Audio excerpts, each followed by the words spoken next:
Everyone, welcome back to my channel. तो हम 19 जनवरी का द हिंदू आज पढ़ने वाले हैं, तो चलिए देखते हैं।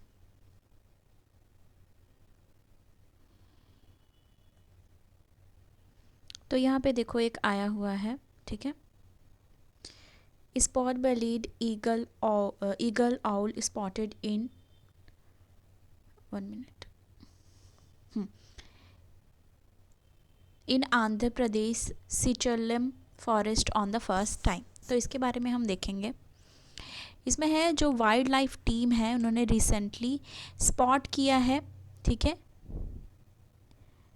यहाँ पे देखो पिक्चर में, ठीक है, ये स्पॉट किया है फर्स्ट टाइम। ये है शेषाचलम फॉरेस्ट से for the third time in Andhra Pradesh, तीसरी बार आंध्र प्रदेश से किया है spot.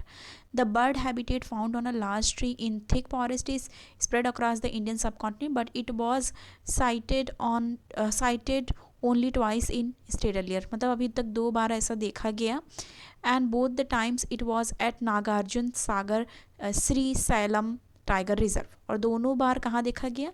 Nagarjuna Sagar Shri slam tiger reserve NSTR में। ओके तो यहाँ पे ये बताया जा रहा है जो टीम है, अ टीम कंप्राइजिंग, ठीक है, ऑर्निथोलॉजिस्ट के कार्थिक हैं, वाइल्ड लाइफ फोटोग्राफर गोपी लक्काला। तो ये मतलब नाम है, उनका नाम नहीं याद रखना है आपको कि कौन कौन लोग थे। इसमें है the bold predatory bird measuring 20 to 25 inches in length and weight between 105 kg, मतलब length 20 to 25 inches and weight 1.5 kg to 2 kg पाई गई है। Feed on small rodent and lizard, ये भी याद रखना है कि किस पे फीड होते हैं, ये किस पे फीड होते हैं, स्मॉल रोडेंट और लिजर्ट पे, ठीक है। The team also spotted a molted wood owl last weekend in the field abutting Chamala forest है, ठीक है, Chamala forest on Tirupati Annamayya inter district border. तो कुल मिला के जाननी क्या चीज़ें हैं वो हम देखेंगे। कुछ चीज़ें हैं जैसे कि पहले तो ये कहाँ पे, शेषाचलम फॉरेस्ट, इतना जान लेना है। दूसरा Nagarjun Shri slam tiger reserve NSTR 2 बार स्पॉट हुआ वहाँ पे, वो जान लेना है, ठीक है। और स्पॉट इसमें है किस तरीके से वो जान लेना है, और बस इतना याद रखना। और ये फीड किस पे होते हैं? स्मॉल रोडेंट और लिजर्ड पे, ये याद रखना है। तो ये हमारा इन्वायरमेंट से रिलेटेड बहुत इम्पॉर्टेंट है, पूछ सकता है, ठीक है।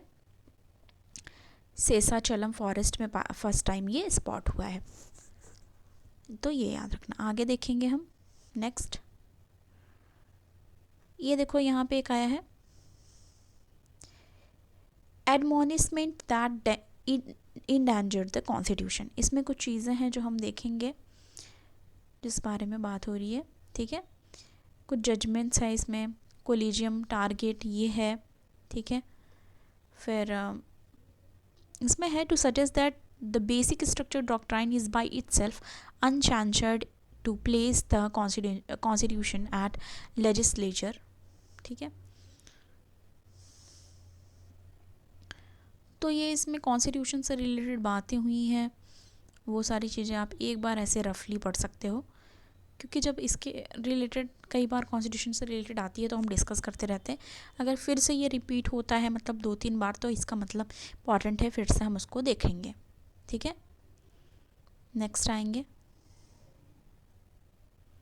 देखो मोस्टली आपने ये नोटिस किया होगा कि पहले हमेशा एडिटोरियल वाले ही चीज़ें हम इम्पॉर्टेंट कंसिडर करके हम पढ़ते थे, पर अभी जब से ये टेक्स्ट एंड कॉन्टेस्ट वाला पेज ऐड हुआ है, मोस्टली उस पर कई बार तो आपको दोनों के दोनों ही इम्पॉर्टेंट दिखेंगे, या दोनों में से एक तो डेफिनेटली इस पर रहता है जो हमारे सिलेबस में कहीं ना कहीं हमारे प्रीवियस ईयर क्वेश्चंस में इंक्लूड होता है। अब आपको याद होगा अगर किसी ने 2013 का पेपर सॉल्व किया होगा, तो 13 या 14 का, तो प्रीलिम्स की बात कर रही हूँ, वहाँ पे इको सेंसिटिव जोन से रिलेटेड डिस्कशन हुआ था, ठीक है।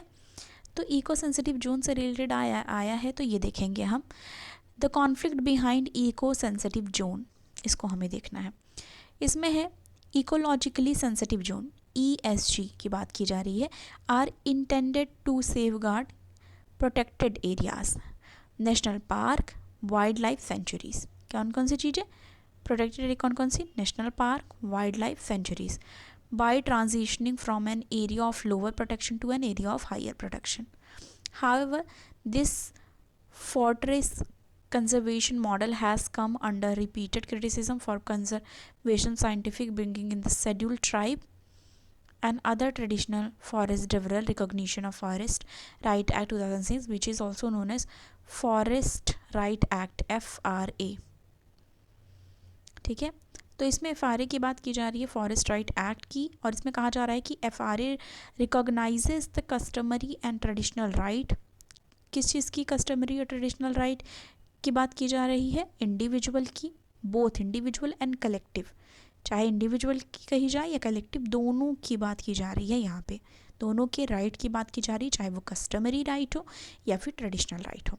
फॉरेस्ट डेवलपर जो हैं उनकी बात की जा रही है, forest developer on forest land including protected area, कि उनकी किस तरीके से अधिकार है, किस तरीके से उनको राइट्स देनी चाहिए, उसकी बात यहाँ पे की जा रही है। However, eco-sensitive zone span notified forest outside protected area, most of which could also come under ग्राम सभा, most of which under ग्राम सभा। और उसमें one of the option ये भी था कि मतलब उसमें कुल मिला के इस तरीके से बात की गई थी, जैसे पीसा बहुत लोग कहते हैं या पेसा कहते हैं, ठीक है, पंचायत एक्सटेंशन, ये उसमें डिस्कस किया गया था, ग्राम सभा डिस्कस किया गया था, ठीक है। तो ये सारी जैसे इको सेंसिटिव जोन हो गई, तो उसमें हमें याद रखना होगा कि ग्राम सभा का भी रोल है और पंचायत एक्सटेंशन जो है उसका भी किस तरीके से रोल है ट्राइब्स के लिए, उसकी भी बात यहाँ पे की गई है, ठीक है। तो ये सारी चीज़ें हमको डिस्कस करनी है। अब यहाँ रिपोर्ट एक आई है, उसके रिलेटेड बात हुई है, reports flag widening learning gaps, learning gap के बारे में यहाँ बात की जा रही है। और यहाँ कौन से रिपोर्ट की बात हो रही है? ASER, ठीक है, annual status of education report की बात की जा रही है 2022 की। Annual status of education report ASER की बात यहाँ पे की जा रही है, रिलीज बाय प्रथम, इसको रिलीज़ किसने किया है? प्रथम, एक नॉन गवर्नमेंटल ऑर्गेनाइजेशन, यानी कि एक NGO है, वन मिनट, तो एक NGO है प्रथम, उसकी बात की जाए तो उसने रिलीज़ किया है, NGO प्रथम ने। अभी उसको रिसेंटली प्रथम जो NGO है उसको अवार्ड भी मिला था, तो ये बात भी हमने डिस्कस की थी और हमने अपने शॉर्ट नोट में भी ऐड किया था और आपको प्रोवाइड किया था, तो ये बात भी याद रखनी है। पहली बात तो ये कि annual status of education report ASER 2022 release हुआ, और ये रिलीज़ किया गया प्रथम जो कि NGO है, वेडनेसडे को, और NGO को एक अवार्ड मिला था, वो हम पहले डिस्कस कर चुके हैं, वो भी आपको याद रखना है। The national level study show that despite school closing during the pandemic, the overall enrolment figure which have been above 95% for the past 15 years for the 6 to 14 years age group increased 97.2% in 2018 to 98.4% in 2022। तो एक increase देखा गया enrolment में, उसकी बात की जा रही है, ठीक है। इसी तरीके से बहुत सारी इसमें बात की गई है कि इनरोलमेंट तो हुई है, ठीक है। गवर्नमेंट स्कूल में क्या देखा गया है? शार्प इंक्रीज़ देखी गई है चिल्ड्रन के इनरोलमेंट में, 65.6% 18 में था और 72.9% 2022 में देखी गई, ठीक है।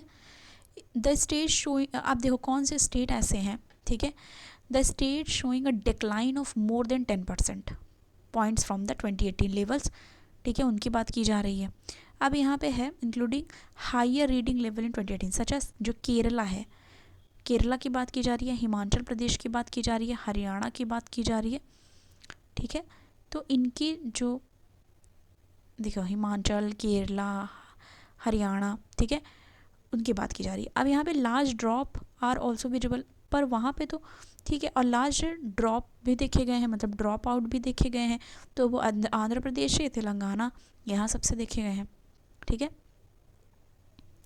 तो ये सारी चीज़ें हैं, जो सारे डेटा ही दिए गए हैं, सारा आपको नहीं याद होगा, बस ये एस्टिमेट होना चाहिए कि हाँ इनरोलमेंट बढ़े हैं और कहाँ से अच्छे चीज़ें मतलब कहाँ अच्छे परसेंटेज में देखे गए हैं वो आपको याद रखना है। और यहाँ पे देखो जैसे दिया गया है, यहाँ पे देखो class 3 student who were able to at least subtract dropped from 28%, while Jammu Kashmir, देखो जम्मू कश्मीर की बात की जा रही, उत्तर प्रदेश की, मध्य प्रदेश की, मेंटेन्ड और इम्प्रूव स्लाइटली ओवर 2018 लेवल, कि 2018 से इम्प्रूव हुआ है, ये बात की जा रही है। ठीक है, तो ये सारी चीज़ें हैं जो देखनी है यहाँ पे हमको। ओके, अब देखो यहाँ पे कुछ और चीज़ कही जा रही है। Children in class 8 in government school did significantly better in 2022 than in 2018 in Uttar Pradesh. कहाँ कहाँ अच्छा बेटर किया 18 के कंपैरिजन 2022 में? उत्तर प्रदेश में, छत्तीसगढ़ में, पंजाब में। ठीक है, while families withdrawn student from private school to save money on fees, they invested in private tuitions। ठीक है, तो ये प्राइवेट ट्यूशन्स और इन सब में इन्वेस्टमेंट, तो इसकी भी बात यहाँ पे की जा रही है, तो ये भी आपको देखना है।